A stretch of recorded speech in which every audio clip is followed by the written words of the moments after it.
Hi everybody, it's Susan from Sunrise Quilt Studio, and today I have a vintage quilt block for you. This one is called The Farmer's Daughter, and this one may look familiar to you. I've seen this one online quite a bit lately. So I made mine with two different colors and a low volume background, and there are lots of different names for this block, so you may see this by different names.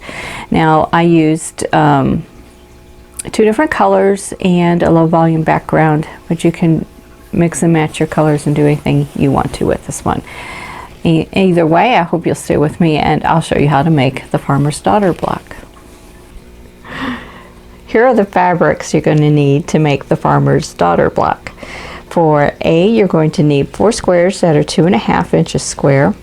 For B, you need 8 2.5, and for C, you need 5 2.5, and there's a reason I have them separated into two different sets even though they're the same size. And for your background, you'll need D, which is 4 2.5 by 6.5 inch rectangles, and E is 4 2.5 inch squares. Now on your B squares, you want to draw a diagonal line on the wrong side from corner to corner, so you have 8 of those. But first thing I'm going to sew together is the 9 patch that goes in the center. So I'm going to go ahead and put all those together, lay them aside, and what I need are the A and the C squares. So I'm going to start in a corner and alternate the colors, so blue and yellow, and then yellow and blue,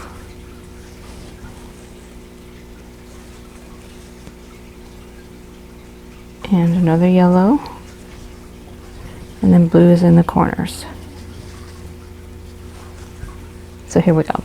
So now I'm going to make this 9 patch. So sew all these together into rows, and then sew the rows together, pressing as I go, and then I'll have my 9 patch done.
Okay, now I'm going to press this and set it aside, and we're going to work on the easy corner triangle sections.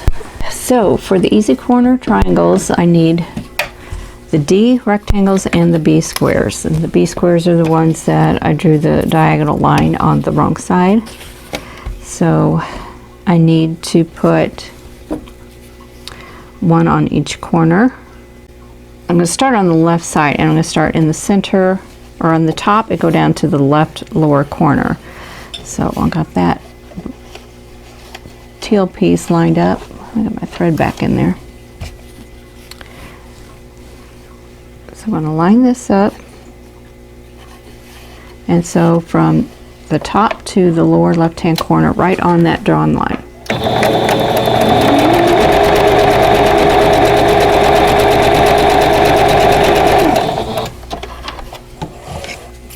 And you can chain piece all of these together. I'm going to show you how to do one first, and then I'll chain piece the rest together. Okay, now for this side, we're going to go from the center to the bottom right corner, or from the top to the bottom right corner. We're not exactly in the center here.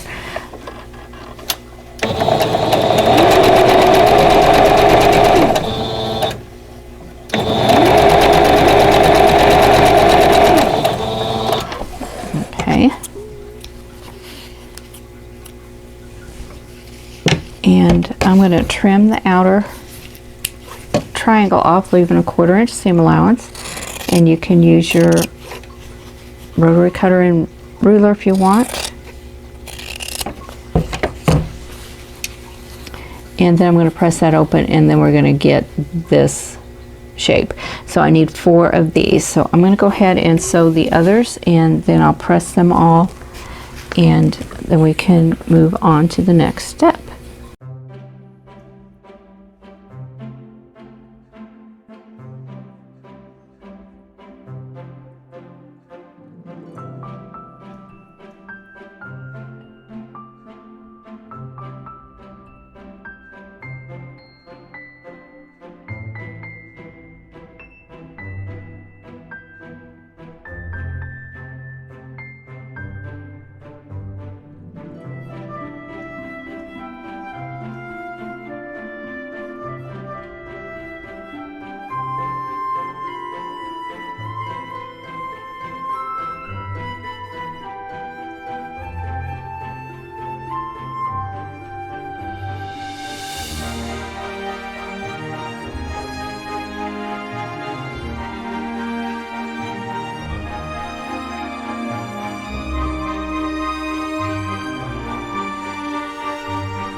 Okay, so here is a finished unit, and next thing I need to do is to lay out the block and sew it together, and we'll be done.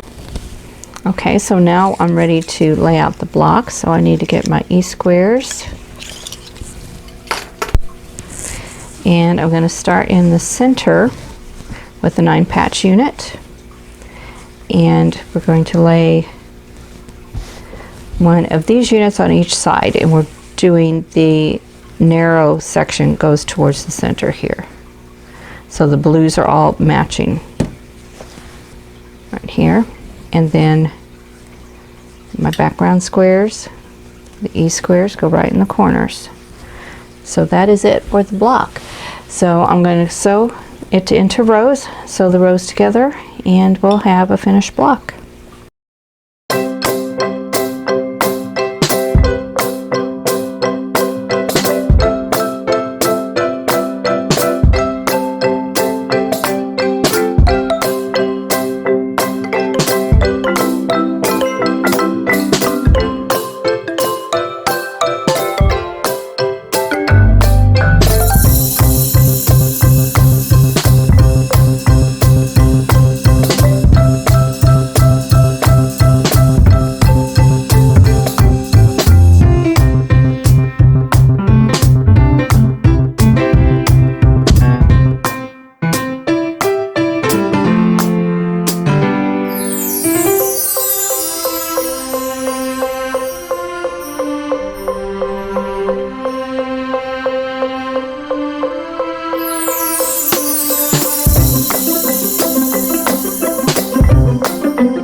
here's the block. I'll press the last two seams.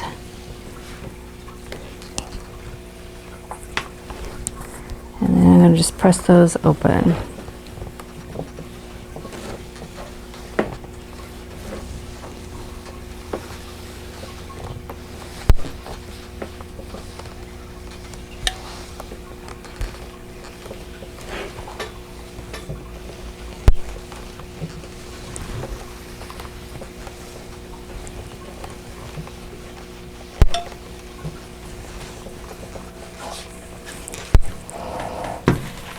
So there we go. There's the completed block. And here is my sample block. So they look pretty much the same. So I think the only trick to this one is sewing the 9 patch with a scant 1/4 inch seam allowance, and I think that makes it easier. So on this one, it didn't fit together quite as well. There's a little rippling in there.